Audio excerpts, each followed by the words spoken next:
ସମସ୍ତଙ୍କୁ ମୋର ହାର୍ଦ୍ଦିକ ପ୍ରଣାମ। ଏଇଥିପାଇଁ ପ୍ରଣାମ କରୁଛି କି ମୋର ପ୍ରଥମ ଭଏସ୍ ରେକର୍ଡ଼ିଂ ମୁଁ ଆଜି ୟୁଟ୍ୟୁବରେ ଛାଡ଼ିବାକୁ ଯାଉଛି। ସବୁଦିନ ଝରକା ବାଟେ ଏ ପିଲାମାନଙ୍କୁ ମୁଁ ଦେଖେ। ଆଜି କାହିଁକି ମନ ହେଲା ଏ ପିଲାମାନେ ବର୍ଷାରେ ଖେଳୁଛନ୍ତି, ଆଉ ତା ସହିତ ବପରୁ ବର୍ଷା ଯେମିତି ଇନ୍ଦ୍ର ଦେବତା ଖୁସିର ବର୍ଷା ଏମାନଙ୍କ ଉପରେ ଢଳୁଛି। ମୋର ବି ଏମାନଙ୍କୁ ଦେଖିକି ମୋର ପିଲାଦିନ କଥା ବହୁତ ମନେ ପଡ଼ିଲା। ମୁଁ ବି ପିଲାଦିନେ ଏମିତି ବର୍ଷାରେ ଭିଜିକି ଖେଳେ। ପିଲାଦିନେ କାହିଁକି, ବଡ଼ ହେଲା ପର୍ଯ୍ୟନ୍ତ, କଲେଜରେ ପଢ଼ିଲା ପର୍ଯ୍ୟନ୍ତ ବି ମୁଁ ଖେଳୁଥିଲି। କିନ୍ତୁ ବାହାଘର ହେଇଗଲା ପରେ ଖେଳିବାର ତ ସୁଯୋଗ ମିଳୁଥିଲା, ହେଲେ କିନ୍ତୁ ଦେହ ଖରାପ ହେଉଥିବାରୁ ଆଉ ଖେଳିପାରୁନି କି ବର୍ଷାରେ ଭିଜି ପାରୁନି। ଏ ବର୍ଷାରେ ଭିଜିବାଟା ଗୋଟେ ନିଆରା ଅନୁଭୂତି। ଯିଏ ବର୍ଷାରେ ଭିଜିଛି ସିଏ ହିଁ ଜାଣିଛି।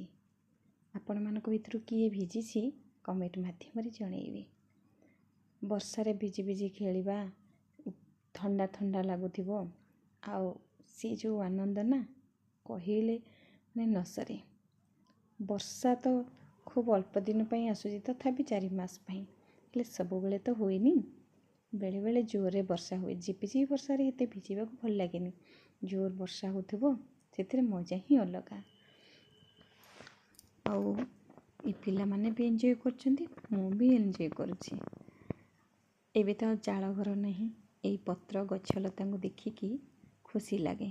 ସେତେବେଳେ ଚାଳରୁ ପାଣି ଗଡ଼ୁଥିବ, ମାଟି ଘର ହେଇଥିବ, ଚାଳରୁ ପାଣି ଗଡ଼ୁଥିବ, ଯେଉଁ ଟୁପୁରୁ ଟୁପୁରୁ ରିମଝିମ୍ ଶବ୍ଦ ଶୁଭୁଥିବ, ଆଉ ଚାଳର ଯେଉଁ ପାଣି ପଡ଼ୁଥିବ ସେଥିରେ ଯେଉଁ ଫୋଟକା ତିଆରି ହେଉଥିବ, ସେଥିରେ କାଗଜରେ ଡଙ୍ଗା କରିକି ଭସେଇବାର ଯେଉଁ ମଜା, ତା ସହିତ ଏବେ ତ ପକୁଡ଼ି, ବରା ବହୁତ ଛଣାଛଣି ସମସ୍ତେ ଖାଉଛନ୍ତି, କିନ୍ତୁ ଆମ ବେଳରେ ଆମେ ସବୁ ମୁଢ଼ି ମିକ୍ସଚର୍, ମୁଢ଼ି ବାଦାମ ଆଉ ବାଦାମ ଭଜା ଏମିତି ଖାଇକି ବର୍ଷାର ମଜା ଏନ୍ଜୟ କରୁ ସମସ୍ତଙ୍କ ସହିତ। ଆପଣମାନେ କାହା କାହା ସହିତ ଏନ୍ଜୟ କରନ୍ତି? ମୁଁ ମୋ ଜେଜେମା, ଜେଜେବାପା ଆଉ ମୋର ଛୋଟ ଭାଇ ଭଉଣୀ, ବଡ଼ ଭାଇ ଭଉଣୀ ଏମାନଙ୍କ ସହିତ ମିଶିକି ଖୁବ୍ ଏନ୍ଜୟ କରେ। ଆଉ ସେଇଦିନ ଆଉ ଫେରି ଆସିବନି ସତ, କିନ୍ତୁ ଏଇ ପିଲାମାନଙ୍କୁ ଦେଖିଲେ ସେଇ ପୁରୁଣା ପିଲାଦିନର କଥା ମନେ ପଡ଼ିଗଲା। ସେଥିପାଇଁ ଆପଣମାନଙ୍କ ସହିତ ସେୟାର କରିବା ପାଇଁ ମୁଁ ଇଚ୍ଛା କଲି। ଆଉ ଆଜି ମୋର ପ୍ରଥମ ଭିଡ଼ିଓରେ, ଭଏସ୍ ଭିଡ଼ିଓରେ ମୁଁ ଆପଣମାନଙ୍କୁ ମୋର ମନର କଥା ଜଣାଉଛି।